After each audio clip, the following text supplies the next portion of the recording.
Harold. When it got hot in the valley, Thomas and Alfred drove their cows up to a cool, green pasture in the mountains to graze. Usually, they stayed there with the cows for 2 months. Then they brought them down to the valley again. The work was easy enough, but oh was it boring. All day the two men tended to their cows. At night, they went back to the tiny hut where they lived. They ate their supper and worked in the garden and went to bed. It was always the same. Then Thomas had an idea that changed everything. "Let's make a doll the size of a man," he said. "It would be fun to make, and we could put it in the garden to scare away the crows." "It should look like Harold," said Alfred. Harold was a farmer they both hated. They made the doll out of old sacks stuffed with straw. They gave it a pointy nose like Harold's, and tiny eyes like his. Then they added dark hair and a twisted frown. Of course, they also gave it Harold's name. Each morning, on the way to the pasture, they tied Harold to a pole in the garden to scare away the crows. Each night, they brought him inside, so that he wouldn't get ruined if it had rained. When they were feeling playful, they would talk to him. One of them might say, "How are the vegetables growing today, Harold?" Then the other one, making believe that he was Harold, would answer in a crazy voice, "Very slowly." They both would laugh, but not Harold. Whenever something went wrong, they took it out on Harold. They would curse at him, even kick him or punch him. Sometimes, one of them would take the food that they were eating, which they were both sick of, and smear it on the doll's face. "How do you like that stew, Harold?" he would ask. "Well, you'd better eat it, or else." Then the two men would howl with laughter.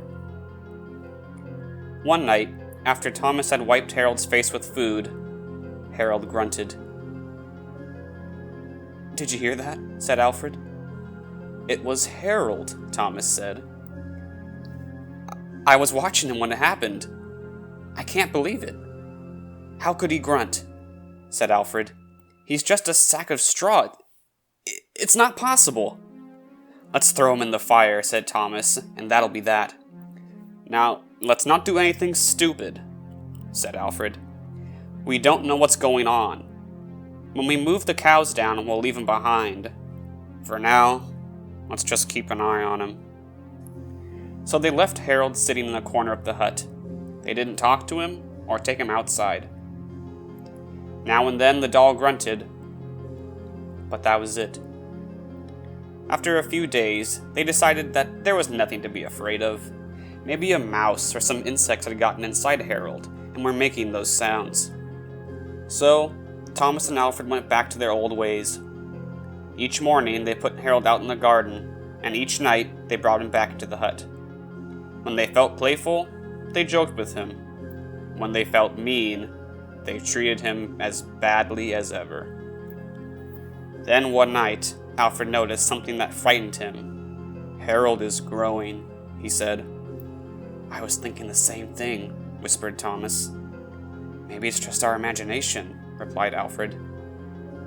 "We've been up here on this mountain for too long." The next morning, while they were eating, Harold stood up and walked out of the hut. He climbed up on the roof and trotted back and forth like a horse on its hind legs. All day and night he trotted like that. In the morning, Harold climbed down and stood in a far corner of the pasture. The men had no idea what he would do next. They were afraid. They decided to take the cows down to the valley that same day. When they left, Harold was nowhere in sight. The farmers felt as if they had escaped a great danger and began joking and singing. But when they had gone only a mile or two, they realized they had forgotten to bring the milking stools. Neither one wanted to go back for them, but the stools would cost a lot to replace. "There's really nothing to be afraid of," they told each other. After all, what could a doll do? They drew straws to see which one would go back. It was Thomas. "I'll catch up with you," he said, and Alfred walked on toward the valley. When Alfred came to a rise in the path, he looked back for Thomas. He did not see him anywhere, but he did see Harold. The doll was on the roof of the hut again. As Alfred watched, Harold kneeled and stretched out a bloody skin to dry in the sun.